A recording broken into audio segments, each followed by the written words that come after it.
নতুন সরকার গঠনের আগ মুহূর্তে প্রশাসনের শীর্ষ পর্যায়ে যখন রদবদলের প্রস্তুতি চলছে, ঠিক সেই সময় দেশ ছেড়েছেন প্রধান উপদেষ্টার বিশেষ সহকারী ফয়েজ আহমেদ তৈয়ব। শপথের আগেই তার এই প্রস্থানকে ঘিরে প্রশাসন ও রাজনৈতিক অঙ্গনে নানা প্রশ্নের জন্ম দিয়েছে।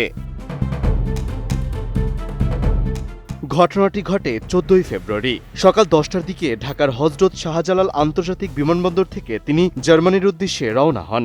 বিমানবন্দর সূত্র জানিয়েছে, এমিরেটস এয়ারলাইন্সের EK 583 ফ্লাইটে তিনি দেশ ত্যাগ করেন। তবে সফরের উদ্দেশ্য কিংবা কতদিনের জন্য যাচ্ছেন সে বিষয়ে কোনো আনুষ্ঠানিক তথ্য জানানো হয়নি।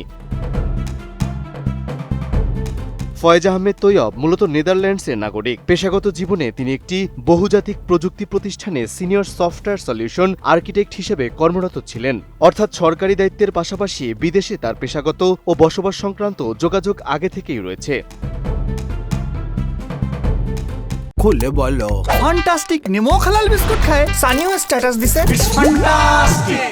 তিনি সরকারি দায়িত্ব গ্রহণ করেন 2025 সালের ফেব্রুয়ারিতে, যখন নতুন রাজনৈতিক দল এনসিপি গঠনের প্রক্রিয়ায় তৎকালীন উপদেষ্টা নাহিদ ইসলাম পদত্যাগ করলে শূন্য হয় ডাক ও টেলিযোগাযোগ মন্ত্রণালয়। সেই শূন্যতা পূরণে গেল বছর 5 মার্চ প্রতিমন্ত্রী পদমর্যাদায় ওই মন্ত্রণালয়ের দেখভালের দায়িত্ব পান ফয়েজ আহমেদ তৈয়ব। এর আগে তিনি আইসিটি বিভাগে পলিসি অ্যাডভাইজার হিসেবেও দায়িত্ব পালন করেন।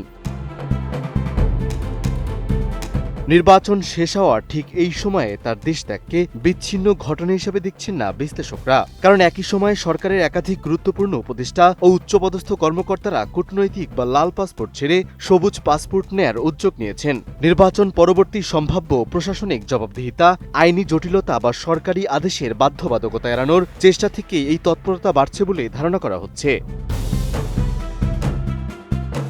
নতুন সরকার দায়িত্ব নেয়ার আগেই প্রশাসনের ভেতরে যখন রদবদলের হাওয়া বইছে, তখন ফয়েজ আহমেদ তৈয়বের দেশত্যাগকে অনেকেই রহস্যজনক বলেই দেখছেন। মেহেদী হাসান, ATN নিউজ।